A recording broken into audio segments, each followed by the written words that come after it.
Story 1. It was discovered that the McDonald's Monopoly game had been rigged by an insider for years, with all the largest prizes funneled to his personal friends and the Gambino crime family. The trial for this fraud started on September 10, 2001, but most news coverage was overshadowed by the events of September 11th. Story 2. Just a few weeks after the attacks on September 11th, a passenger aircraft crashed in suburban Queens, New York, killing 260 people on board.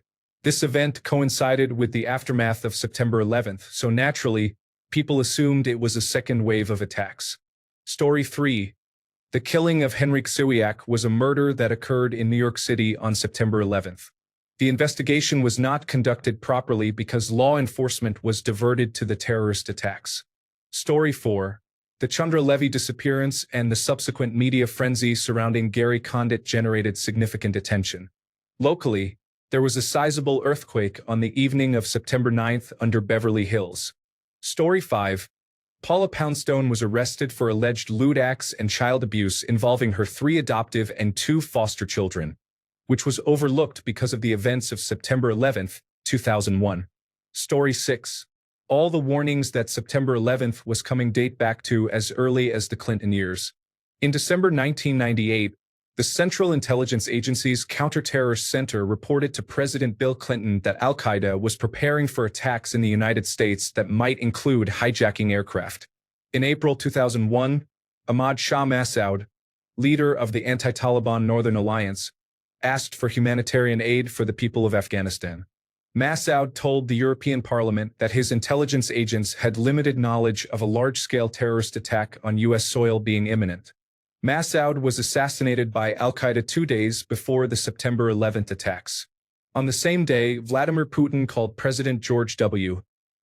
Bush and expressed his concerns over Massoud's assassination, warning him that something larger might be afoot. On May 1, 2001, the Central Intelligence Agency informed the White House that a group present in the United States was in the process of planning a terrorist attack. On June 13, 2001, Osama bin Laden made a tape for supporters mentioning a possible attack on the Group of 8 summit in Genoa, Italy. The plan was said to involve a plane packed with explosives being crashed into the summit to kill President Bush and other world leaders in attendance.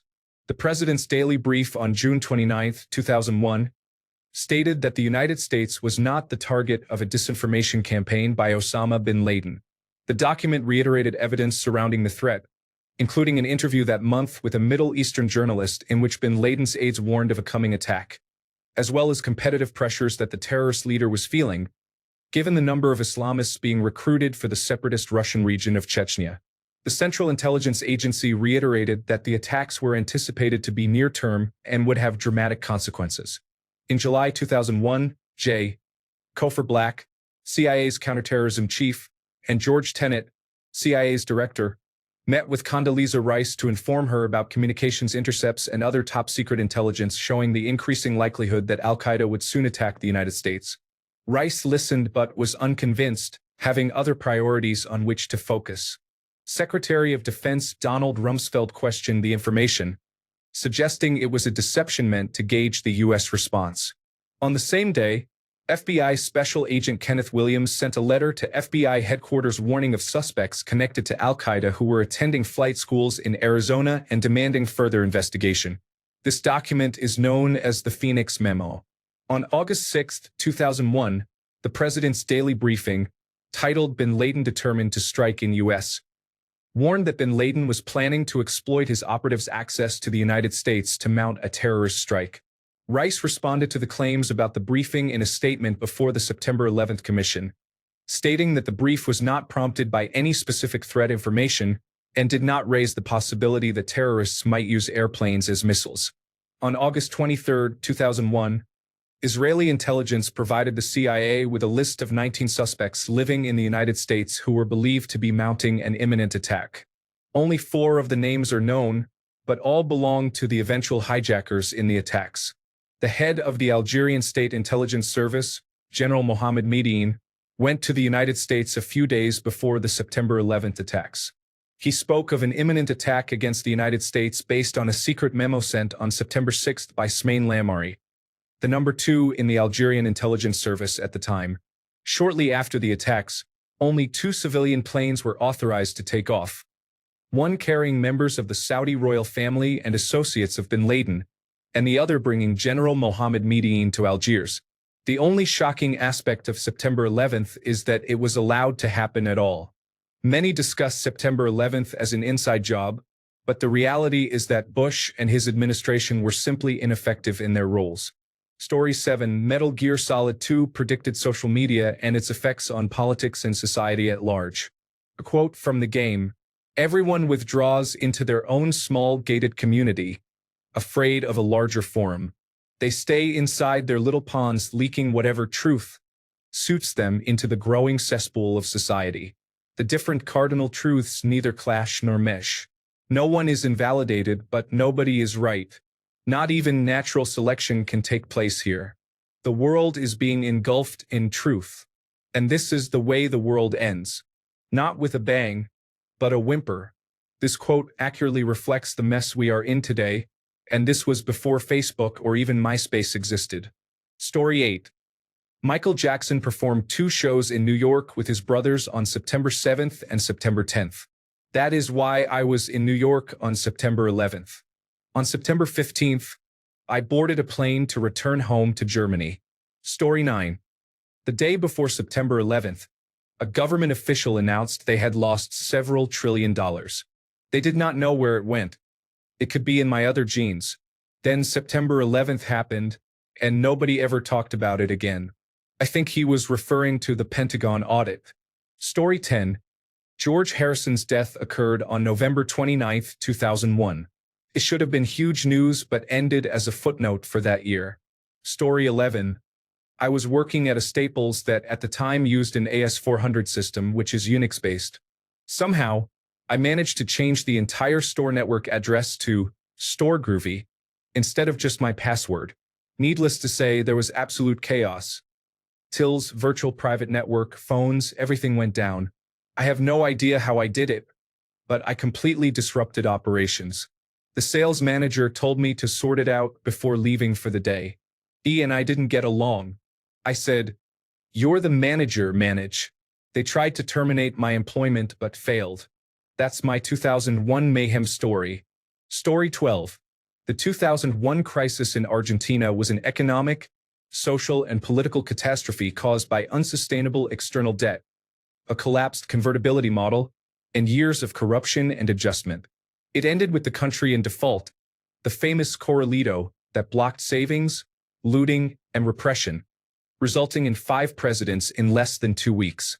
I was 4 years old, and it was my mom's birthday. People were crying because their homes and workplaces were being looted. People were standing guard on the roofs of houses with guns.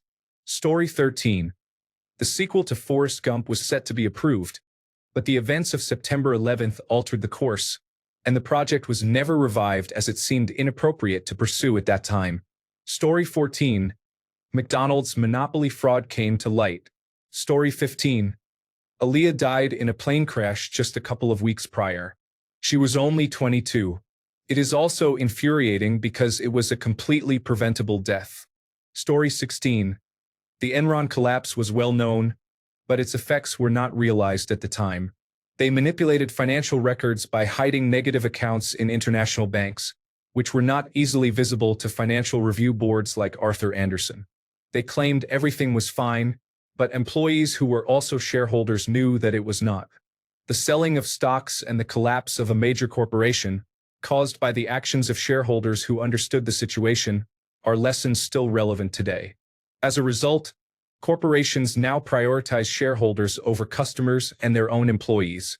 Story 17: Twee Trang, who played the Yellow Power Ranger in Mighty Morphin Power Rangers, passed away a week before September 11th. Story 18: They discovered that a worker had mistakenly placed a box cutter in a seat back pocket on a different plane, which had 2 passengers go missing after a flight was canceled while taxiing. Story 19: Balbir Singh Sadi was not even Middle Eastern or Muslim. However, he was shot and killed because some Americans are unaware of the diversity within races while attempting to be racist. Unfortunately, these racially motivated attacks did not stop there. South Asians have frequently been targets of hate since 9/11, even though the majority are not Muslim or Middle Eastern. Story 20. Rumsfeld told the American people that they had misplaced a couple of $1 trillion. This occurred days before September 11th. Story 21. The day before September 11th, George Carlin taped a comedy special titled, "I Kinda Like It When a Lot of People Die." It never saw the light of day. Story 22. Sorry, this is off topic but related. 3 literary giants died on the same day. Lewis, Aldous Huxley, and Anthony Burgess. There was barely any mention of their deaths in the press. Why? Because they died on November 22, 1963, the same day John F. Kennedy was assassinated. It seems I was mistaken about Anthony Burgess. Still, Lewis and Huxley were significant figures. Story 23. Some of these are covered in this article. Story 24. On the very same morning, the Concorde made its first flight with passengers since being grounded the year before. Commercial flights would resume a couple of months later, but it was doomed. There was a slump in air travel, and a significant number of Concorde customers reportedly died in the World Trade Center. Story 25. On September 11th, during the news broadcasts, I remember a news ticker at the bottom specifically stating that the band Anthrax was changing their name to Basket Full of Puppies. It was actually a press release they issued, and in the atmosphere of paranoia, there was limited thought. Someone saw the name Anthrax during a time of heightened terrorism and put it right on the news ticker. Story 26. McDonald's monopoly trial, where years of insider prearranged winning went to court right before September 11th. Story 27. In Seattle, a woman climbed onto the railing of the Ship Canal Bridge, contemplating suicide. Onlookers, frustrated by the resulting traffic jam, urged her to jump, which she did. Remarkably, she survived the impact, and in the days that followed, the city was forced to reflect on itself. A few articles titled, "What Has Our City Become?" were published, but then the events of September 11th occurred. To this day, it remains unknown what became of the jumper. Story 28. In the UK, a government communications advisor faced criticism for sending an email on September 11th suggesting that it was a good day to bury bad news if there was anything needing announcement that the government did not want people to focus on. She was correct, but unfortunately, the email was leaked and appeared quite insensitive. Story 29. The assault on Rainbow Farm happened the same day. Many people in this area are still upset about it. Story 30. Someone made millions in put options on the Chicago stock market when they bet against United Airlines and then never collected the money. People knew it was coming. That is for certain. Story 31. Not long before that date, the drunk driving New York Police Department officer that killed a pregnant woman and her children. Story 32. Zoolander decided to release only a few weeks later amid a decent amount of controversy, which I have no memory of despite loving the movie. Story 33. In Texas, a few days after September 11th, a barge hit the Queen Isabella Bridge on South Padre Island and knocked down a section of the bridge. 8 people died. The news was mostly confined to local coverage. Story 34. I never miss an opportunity to mention that the reason few people in the Saw movies ever mention the first movie is that it occurred the day after September 11th. Story 35. I missed September 11th. I was stationed in Kosovo with the Danish army. There were going to be elections, so we prepared for riot control with extensive training in full riot gear. The contingent from our French colleagues included units from the French Foreign Legion, and the local population did not want to engage in hand-to-hand fighting with them. So in the end, everything went off rather peacefully. Story 36. In Canada, we had a few news stories. 2 weeks before September 11th, the murder of a 5-year-old girl in London, Ontario, was the major news story just before the attack, and fortunately, she did not get forgotten locally. The Walkerton tainted water inquiry was ongoing at the time of September 11th. This inquiry implicated Ontario Premier Mike Harris, who announced his resignation in early October 2001. Several Canadian Alliance members of Parliament called on Leader Stockwell Day to resign, breaking from the party to form their own caucus. This, along with the Walkerton inquiry, was among the biggest news stories in Canada in the weeks leading up to September 11th. The death of Ernie Coombs, also known as Mr. Dressup, occurred just days after September 11th. While mostly unknown outside Canada, he is recognized for being a mentor to Fred Rogers. They collaborated on a children's show on the Canadian Broadcasting Corporation before Fred Rogers moved back to the United States to start his own children's television program. Story 37. On September 10, 2001, Donald Rumsfeld held a press conference to declare that the Department of Defense could not account for $2 trillion. Story 38. The hearing that was supposed to happen to find out how the Pentagon misplaced over $2 trillion. Story 39. On September 10, 2001, Donald Rumsfeld announced that there are $2.3 trillion that are unaccounted for. I believe this is the biggest heist in the history of the planet. Story 40. Soon after the terrorist attacks of September 11th, letters laced with anthrax began appearing in the United States mail. 5 Americans were killed, and 17 were sickened in what became the worst biological attacks in United States history. Story 41. According to the Labour Party in the United Kingdom, it was a good day to bury bad news. Aren't politicians of all stripes wonderful? Story 42. Some classic albums within their genres were all released on September 11, 2021. Jay-Z, The Blueprint. Bob Dylan, Love and Theft. Nickelback, Silver Side Up. Slayer, God Hates Us All. An honorable mention goes to Mariah Carey, Glitter. Story 43. Thuy Trang, the actress who played the Yellow Power Ranger, died in a car accident about a week before September 11th. Story 44.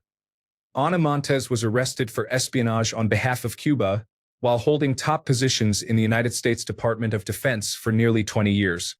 Her sister and in-laws also worked for government agencies, including the Federal Bureau of Investigation. Her case revealed a significant amount of damage caused by the information she provided to Cuba over the years.